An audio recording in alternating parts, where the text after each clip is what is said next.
L'histoire vraie ou pas de Pierre Bellemare. Alors Pierre, est-ce que c'est une histoire sur Marseille? C'est une histoire qui se passe. Ah bah oui. Qui se passe là, mais c'est pas spécifiquement marseillais. Mais ça se passe à Marseille. Vous allez voir. L'aquabique n'a rien d'un sport extrême. La quoi? L'aquabique. L'aquabike. Oui, parce que sinon c'est des chèvres qu'on met sous l'eau. L'aquabique, moi je croyais que c'était un mec qui écrivait sous l'eau. Bien, tu prends des chèvres. L'aquabiquette. Le mec, Je parle amène-moi une chèvre. Rien à secouer. L'aquabique n'a rien d'un sport extrême, je parle. Vous allez dire aquabique pendant toute l'histoire? Toute l'histoire. Voilà. Il n'en a rien à secouer, a-t-il dit? J'ai rien vraiment à secouer.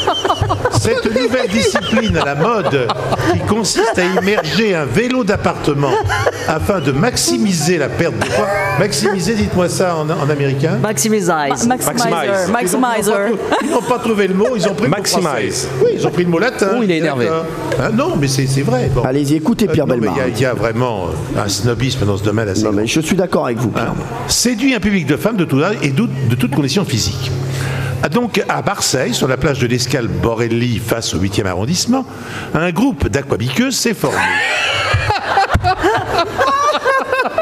C'est quoi, biqueuse? Pardon, Pierre.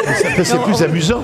Ah oui, C'est heureusement charmant. que vous êtes là. Une fois par semaine, les adeptes de ce nouveau sport se rejoignent sur la plage pour transpirer dans la mer. Début octobre 2012, la température est encore agréable dans cette partie de la France et les aquabiqueuses sont nombreuses à prendre part à la séance. Après les bavardages habituels, les vélos sont plongés dans la mer, la séance peut commencer et très rapidement, les positions s'enchaînent et le rythme s'accélère. Assises ou en danseuse, en mode sprint ou endurance, les sportives suivent chaque mouvement de cette chorégraphie cycliste avec une grande précision. Mais au milieu de la séance, un événement va venir perturber la parfaite synchronisation des Aquabiqueuses. Biqueuses, merci. Une participante, pourtant l'une des plus assidues, saute de sa salle en hurlant.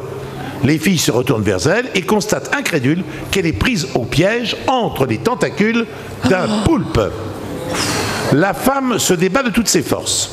Jugeant certainement que sa proie n'est pas pour lui, le poulpe finira par lâcher prise, l'aquabiqueuse, bien sûr, s'en tirera avec quelques égratignures et une drôle d'histoire à raconter à ses copines de régime. Bravo Pierre Bellemare.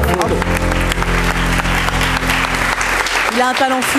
Une belle histoire sur de l'aquabique. Merci Pierre Bellemare. Est-ce que vous faites de l'aquabique, Michel? Voici la réponse. Oui.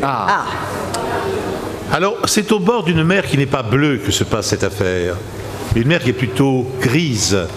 C'est-à-dire, ça se passe dans le nord de la France, sur les immenses plages qu'il y a là-bas, c'est-à-dire les plages de Berck notamment. Vous avez dit que ça se passait à Marseille. Bah oui, Donc c'est faux. pour ça que c'est faux. J'ai Oh, c'est un menti de bout en menteur. mais je suis un menteur parce que ça se passe en fait à Berck, ce qui n'a rien à voir avec Marseille. Eh bien Jean-Luc Lemoyne avait raison. Il Voilà. avait dit juste. Mais tout le reste de l'histoire est vrai Le alors. reste de l'histoire Ils ont est été vrai. attaqués par des poules. Toutes les histoires Je suis choqué, hein. Franchement, c'est un grand mensonge. Hein. Méfiez-vous des poules. La dernière fois, il avait changé aussi un chiffre et j'avais été choqué. Non mais on est choqué par Pierrot. C'est choquant. Il y aura une deuxième histoire tout à l'heure à 12h03 de Pierre Bellemare. Pour le moment.